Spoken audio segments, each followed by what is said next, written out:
I give a fuck? Why do I give a fuck? Why do I try so hard? Why do I care so much? Welcome to Why Do I Give a Fuck? A cross-cultural conversation between myself, Diane Tate, and Johanna Thompson. In these times of great struggle and possible shift, we ask ourselves, why do we give a fuck about any of it? How does the lens we see the world through impact what we see? And what do we do about it? I laugh, but you asked me the question of like, what do I give a fuck about right now?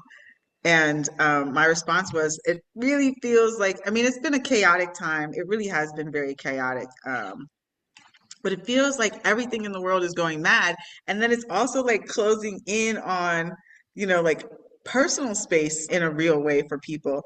And so I'm feeling, normally I'm like just a peace, be easy kind of person.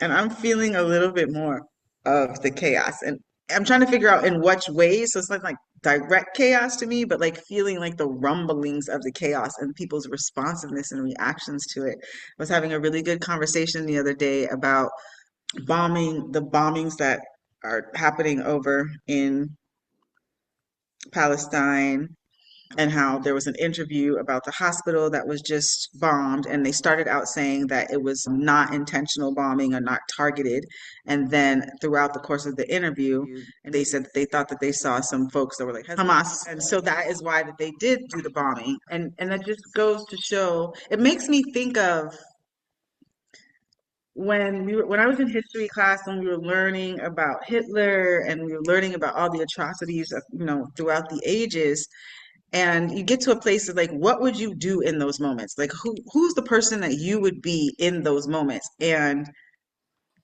it's wild to me that this is happening. And I know we've had this conversation before, but in this moment, I'm really feeling that, and very intensely, like this is happening. And what is it that you can do? I know that you're trying to help a family get out, but it really can be very frustrating to sit around with chaos swarming around you as one human being, and how that impacts because I do feel like I'm in this space of like, what can I do? Do I just start with trying to create my peace, and I'm not even able to be successful with that? So I feel very unnerved in this moment. I really do. Well, I'm sorry that you feel that way. I know that I can see by your background that you're back on your island, and I know that that brings great peace to you, and that separation from being in the States and being around all that energetic buzz that happens on this particular occupied territory in the United States brings you some ease in the past usually. But yeah, I mean, we're rapidly approaching day 700 of the genocide in Palestine. Yeah. And yes, the Israelis just a few days ago bombed a hospital twice. So they bombed it once. They were in the process of rebuilding it because, as you know, they've bombed, or maybe you don't know, or people that are listening, the Israelis have bombed every hospital, every medical facility in Gaza, and have reduced it all to rubble. And they were in the process of rebuilding this particular hospital, and they struck it again. And then I saw on, the social medias, because I follow a lot of people on the ground in Palestine, and saw a video of someone in Gaza was taking a video of the emergency response personnel who had arrived after the first bombing of the hospital, and who were actively trying to extract people who were still alive out of the rubble so that they could get them to medical health. And the target, that they were bombed. So there was the person. Oh, so you're visually watching. Visually watching, the person who was taking the video was videotaping the emergency workers, and there were maybe, I don't know, 7 or 8 of them in this cluster, and then they're all gone. And the person that's videotaping is saying, "Oh my God, they're all gone! Oh my God, they're all gone!" And so that was intentional. So it's interesting that you saw It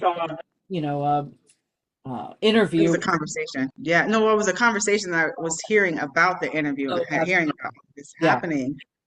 Yeah, And they've been doing this all. Israel's been doing this, all along. They keep saying, "Oh, tactical, oh, mishap in whatever." They love to explain it away and act like they didn't mean to do it, but you just targeted a hospital twice. Once, and mhm, wait for the emergency personnel to show up, and then you hit them again. So, yeah, I'm sorry. You're definitely responsible for all of that. And it's interesting. I was just having a conversation with my dear friend Elena, who yeah. this morning, and she was talking about somebody in her life right now that is exhibiting narcissistic behavior, and we were talking about Okay. we were talking about how it manifests and how that looks, and I think this person is also struggling with addiction issues, and so she's kind of coming to an awareness around that and what that might mean for her, and as I'm describing what Israel's been doing all this time in terms of it, it's all very much in alignment with narcissistic behavior in terms of it's not my fault, it's not my fault. That's what she was saying. This person keeps twisting everything around to make everything her fault and not his, and it's like that's classic narcissism. Hmm. And yeah, Israel's been really, really good at that. So it's never their fault So, when they bomb. so let me ask you this question. If Israel is displaying narcissism, what is the United States? How would we diagnose the United States? The United States is an interesting exercise. So the context of my conversation with Elena, this particular human that she's dealing with is, I think, dealing with some addiction issues. And she kept saying, well, he's such a nice person. He's such a nice person. I said, well, maybe his addiction is bringing out the narcissistic tendencies. And, if we think about, and I've heard other people use the term addiction and talking about the relationship of the US to Israel and how, yes, I don't, as an empire and as a colonial project that's still ongoing 400 years later, I do believe that the US is addicted to power, is addicted to, Definitely. and so it's interesting to think about it in that context. Like, we know, most of us know someone who has struggled with addiction. I myself have. And so I know I see things kind of in that framework of what addiction can bring Hmm. to a situation where you're just looking at it from the outside and going, why are they still doing that? Why are they Mm, still behaving in that way? And it's not to take away any culpability, it's not to take away any responsibility for the behaviors to say that it's addictive behavior, but it's just interesting to see it in that framework. So, yeah, I don't know. Yes, I do believe the US is a narcissistic society for sure, that we behave in that way of, the world revolves around us. We're the center of everything. When we go to other countries, we don't understand why their menus aren't in English and why they don't want to take my American money and they don't want to, and it's like, because you're in another country that does things differently than you do. exactly. Duh. Um, so yeah, I mean, I hadn't really. That would be an interesting exercise to expound on that because I think we all know somebody who moves through Oh, things like I that. know somebody. I know, and we don't have our own like narcissism, that creeps up. So I never want to like remove Sure. myself from the responsibility of my behavior as well. Yeah, But I would offer in this scenario, when we're looking at how the U.S. is supporting Israel, they are enabling narcissism, right? absolutely. And allowing it to grow and impact a larger demographic because of the support and the enabling. And and it really speaks to like the different ways that we set up our relationships. So now like if we're going back into like our individual self and extrapolating it out to what we're seeing that's happening on a global scale, Hmm. we definitely see how the US is playing a major part in even helping for them to be more narcissistic and Yes, more able to eating it. explain their behaviors away. Mhm. So it's like a super enabler. I don't know. I don't know if we're making up labels, but I just see the culpability of the US is so strong in this discussion. And I never want to remove ourselves from that reality. Right. And and because of that power space that the United States holds in support of Israel, other people who might be in opposition are more cautious about how they are in opposition. Mm, And when you're dealing with narcissism, You got to name it. Somebody has to name it, right? Call a spade a spade. Mhm. And that is not happening, which is why we're seeing this war prolonged so intensely. But the US is doing that in many places, not just in Israel. Like I always say that the US is being that super enabler. And so it is a check-in with like, where is there going to be an opportunity for somebody to like to check in with where the root of the support that allows this like hyper narcissistic behavior from a nation. Yeah, I mean, to expand on the metaphor a little bit, I've been hearing all throughout these 700 days of genocide, we've been hearing activists and people who are advocating for the US to stop giving arms and stop giving money unfettered to Israel so that they can continue to do what they're doing. And that argument, we've seen different leaders of administrations. Biden used to do it, and Harris did it, and now Trump does it. He just doesn't care. Goes to this great length saying we're trying, and I mean, Biden used to say all the time that he was in discussions and he was trying to get Conversations. Netanyahu to, and then we find out after he gets out of office that no, actually, he wasn't having any of these conversations. He wasn't trying at Hmm. all. And if you think about the U.S. as the super enabler, and I think about relationships that I've been in with people who are addicts, and when I was the active enabler, you know, it, I always understand through the lens of my own addiction and my own recovery, and then being around others who have been in addiction, is that as the person who was adjacent to somebody who was struggling with addiction, I know that I stayed in that pattern as long as there was a payoff, even if the payoff Hmm. was painful. So Hmm. it's Hmm. so interesting to me to think about this That's very interesting. Yeah. particular situation through that lens because, we're looking on the outside in, we're going, you're losing, empire is falling. People are learning how to resist even the most basic things because we are just not okay with the way this country is doing business in within Business. the boundaries of our country, but then also outside. And but they don't care. They're still Hmm. the people. The they that I'm referring to is the people that are in power to actually impart some sort of change. They don't care. They're so deep in. And again, I'm not taking away their culpability or their agency or their decisions to stay in this pattern because they're doing Hmm. all of that. But I know when I was a person who was in a relationship with an addict, even if the responses that I was living with were painful, and they often were, the fear, and I think we talked about this before, the fear of the unknown, right? The fear of what it would Hmm. become if I put my foot down and said no more was so terrifying for me in Prevalent. the early days Yeah. of the relationship. It took 11 years of that marriage for me to realize that I had the strength to put my foot down and say no. I don't know what the future is going to hold. I don't know how it's going to react. Because in my particular example, he had been threatening me for the whole 11 years. I'm going to make your life a living hell if you try to divorce me.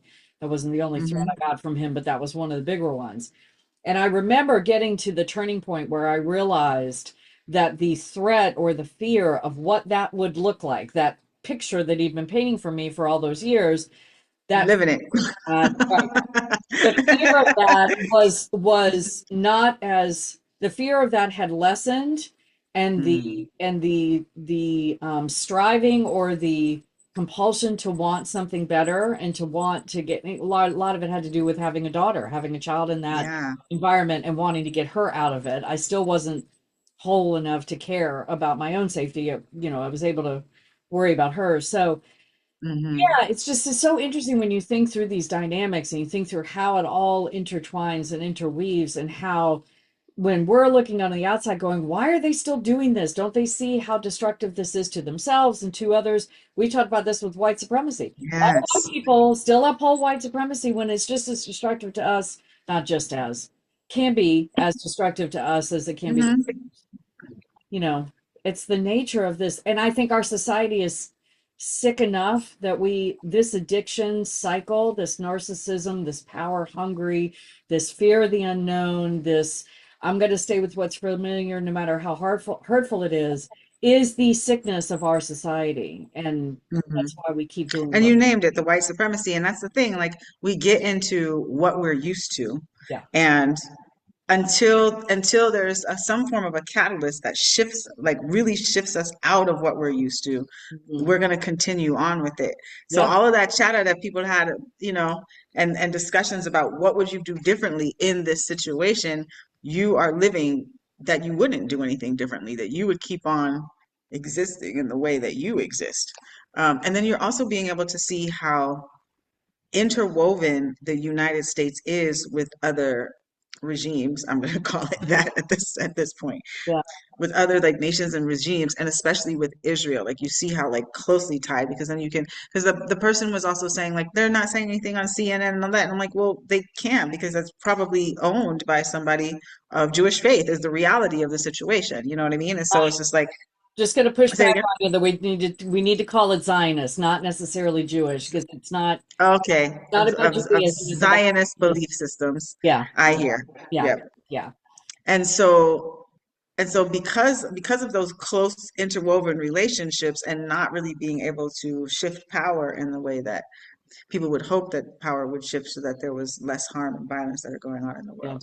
But yeah, man, that this is what we're seeing and experiencing. And that also brings me to another part of the conversation where we're talking about, excuse me, with another comrade that I was talking to, and that person lives in DC, and they're saying that there's a lot of uprising that is happening in DC, a lot of pushback, specifically to ICE, and actually being able to have like kind of a hold ICE back on its operations and movement, which I think is phenomenal, to be able to see that type of organizing happening in community, and people standing up against ICE raids and the violence, and actually stopping them. So I don't know the details of what that is, and this is a person that like really focuses and follows that type of a movement. So it's not like just like out in the air conversation, but this is like somebody who's like looking at strategy and organizing to see that there is having some really good organizing to stop ICE in its movement. But that's one of the things that the US is also focused on. So like while we're seeing all of this violence and tragedy happening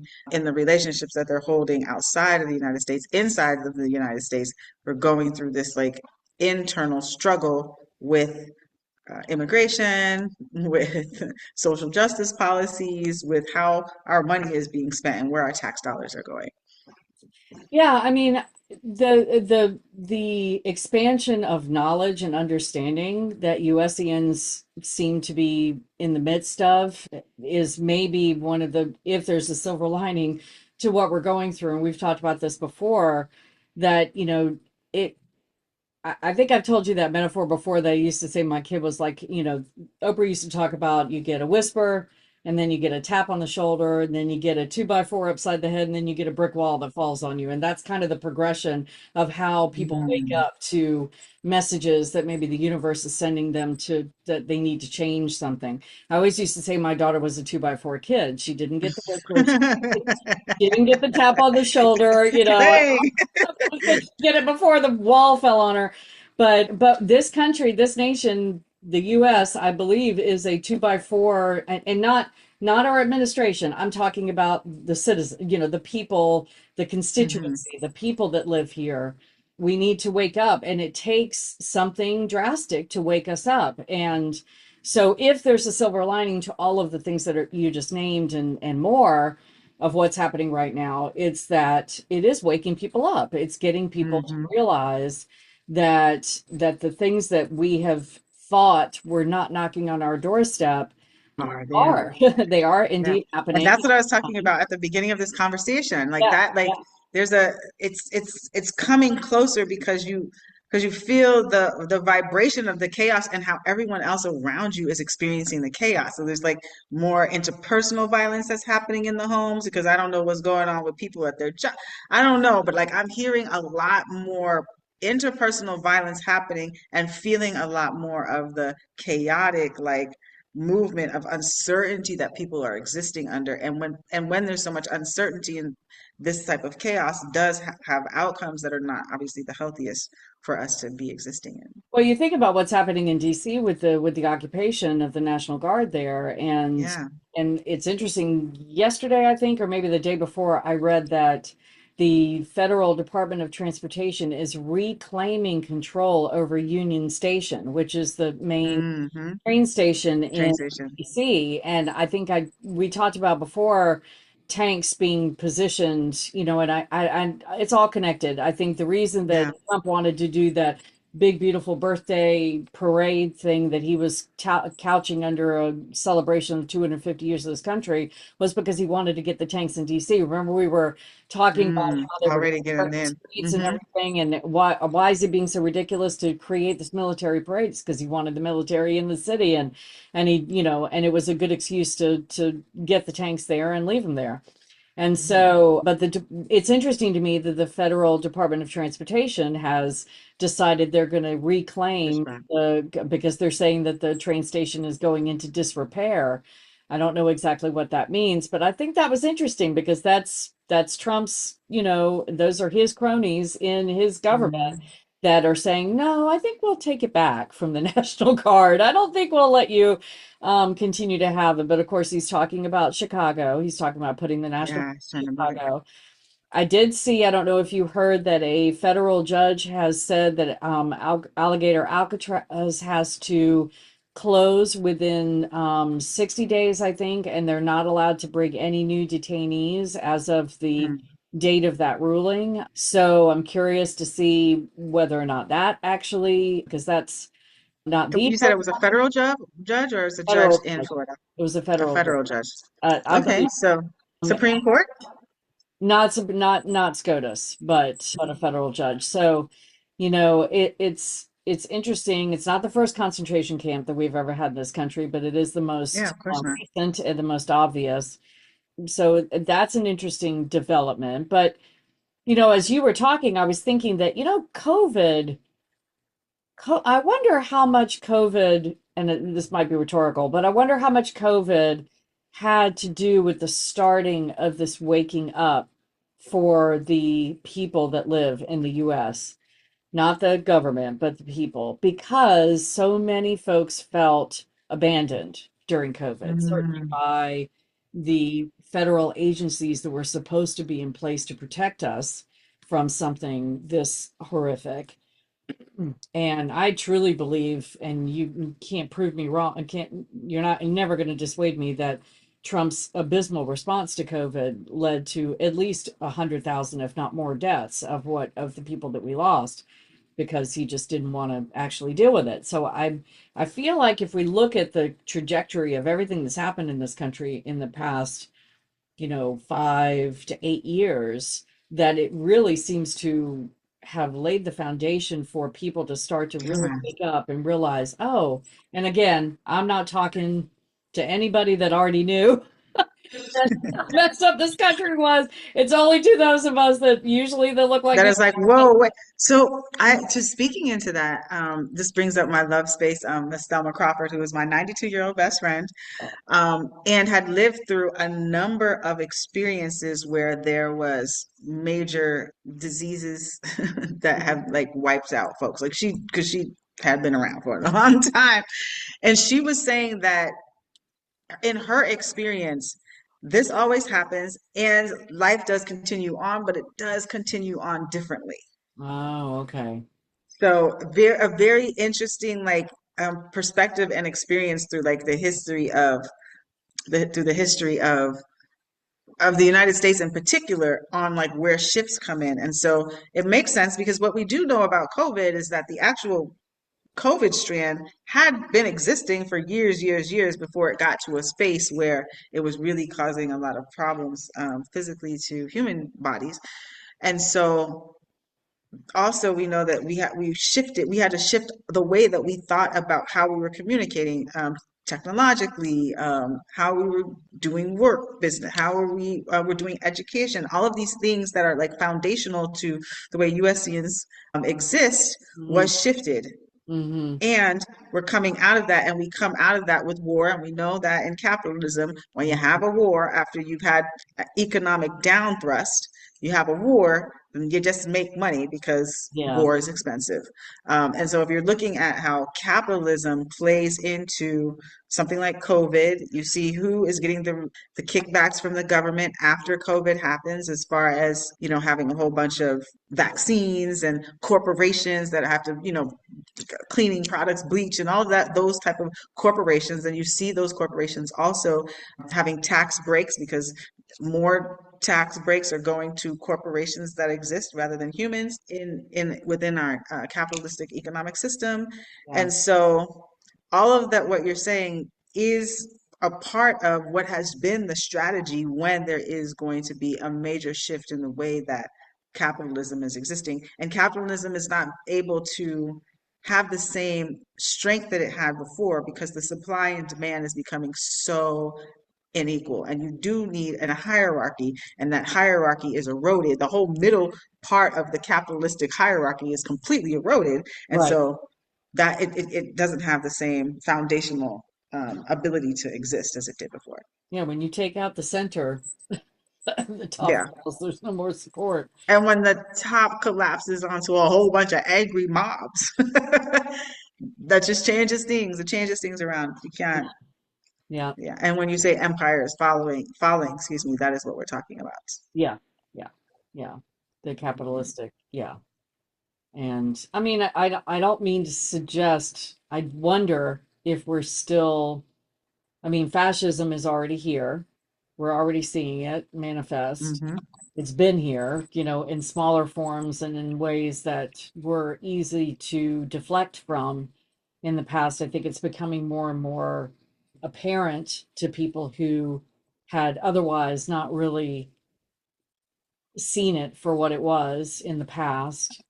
And so, but I don't know if we're to the point where people are really going to start. I mean, DC's been really interesting to watch. You mentioned earlier the uprisings and things, and people, there are lots and lots of arrests that have been happening for ridiculous reasons. And I saw a video of a woman who was participating as a court watcher, a court observer for Hmm. in the In the space, protest, yeah. the people that were being arrested for uprising and being on the streets of DC, were coming up for their arraignments and things. And so she was reporting on what she was seeing in the arraignment space, and the judge kept saying, I have to, I can't let you go. I have to keep, I there they had changed something to where the prosecutor, all they had to do was say, I'm enacting rules such and such and such and such, and therefore the judge couldn't let the person go. And cash bail is a real thing, and people are still So sitting. now the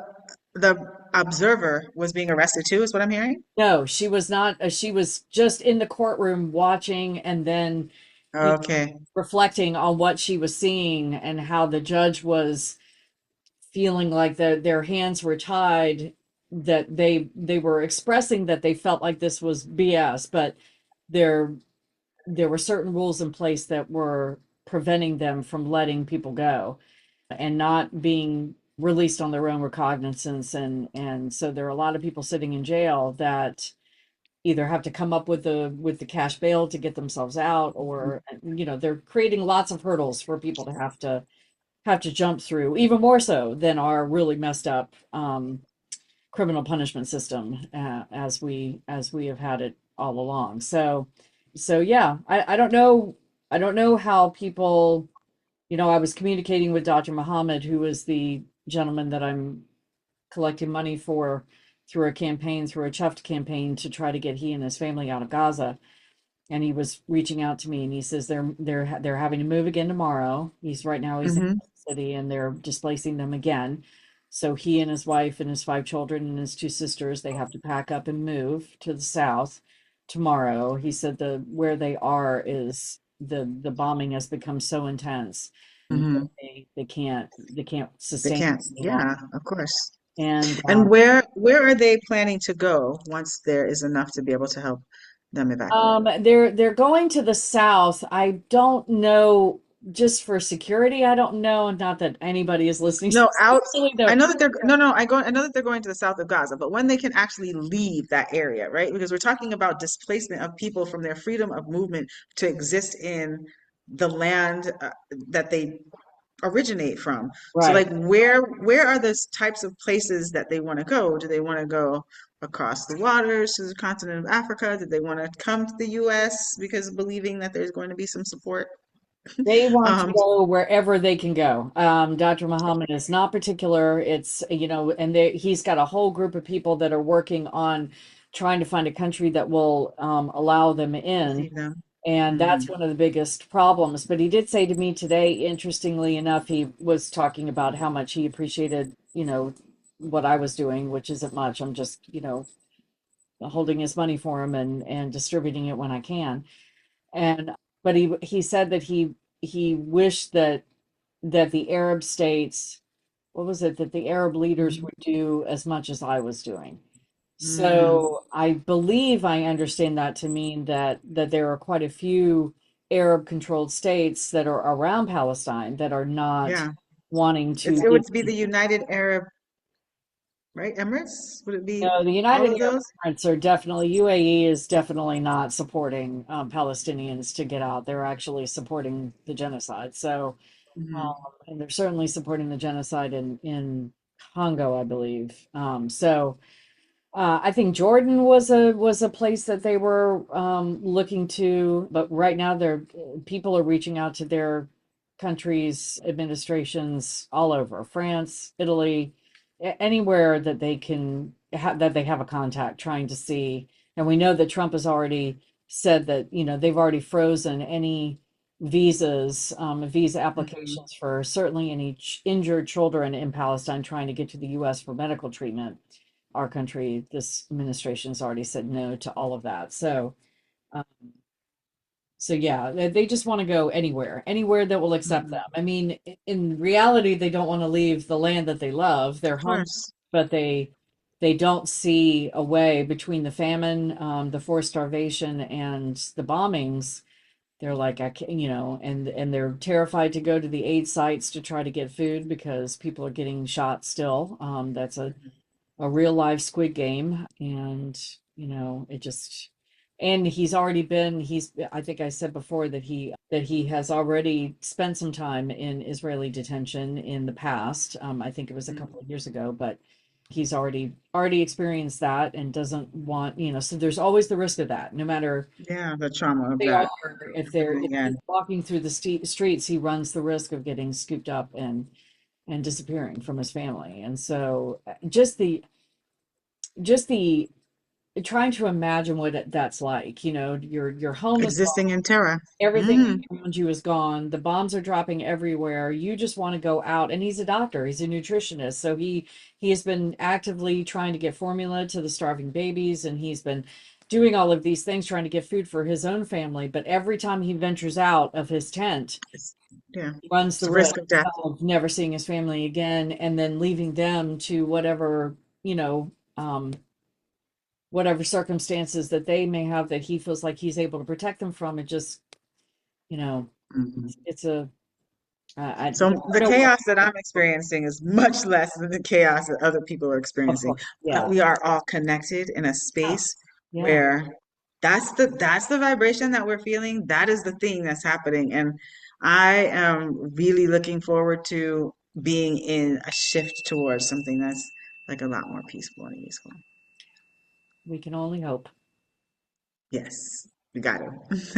Why do I give a fuck?